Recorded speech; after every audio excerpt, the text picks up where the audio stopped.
तुम्ही उगाच माझ्या कोड घालतात आहे बाजू कशा आणि येऊ नका माझ्याकडे काय घ्यायला आला तर मारणार होता.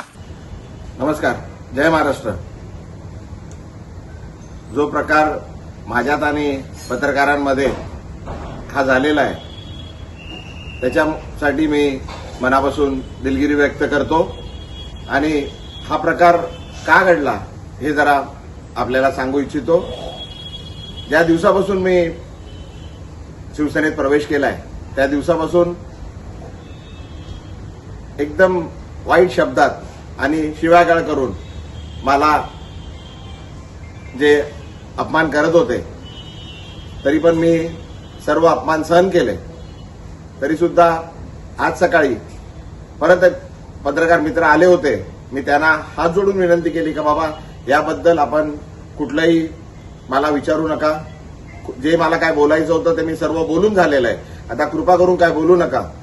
मी हात जोडून त्यांना विनंती केली. वारंवार मी सांगत आलेलो आहे का बाबा हे सर्व प्रकार हा माझा आहे.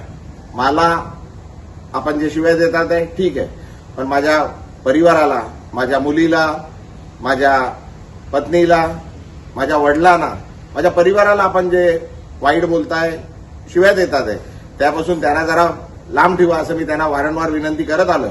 तरी सुद्धा आज सकाळी पण पुन्हा एकदा माझ्या पत्नीबद्दल, माझ्या वडिलांबद्दल वाईट शब्द, वाईट गोष्टी सांगण्यात आल्या, खोट्या गोष्टी सांगण्यात आल्या आणि तरी ते पत्रकार त्याच गोष्टी परत विचारण्याकरता आल्या. माझ्याकडून त्यांना विनंती करण्यात आली पण त्यांनी न थांबता ते चालू राहिलं. त्याच्यात जरा वाद जरा जास्त झाला. माझ्याकडून चुकीने काहीतरी अपशब्द निघाले. मी त्याकरता पुन्हा एकदा त्या पत्रकारांची आणि पूर्ण पत्रकार समूहाची मनापासून दिलगिरी व्यक्त करतो आणि हे का होतंय हे मी आपल्याला सांगितलंय. कृपा करून आपण मी जे केलंय, मी जे प्रवेश केलाय त्याच्यासाठी ठीक आहे. माझ्या परिवाराला, माझ्या मुलीला, माझ्या परिवाराला, माझ्या पत्नीला, माझ्या वडिलांना जे हयात नाहीये, माझ्या आईना आणि माझ्या पूर्ण परिवाराला याच्यापासून जरा लांब ठेवा अशी आपल्याला विनंती करतो. धन्यवाद. जय हिंद, जय महाराष्ट्र.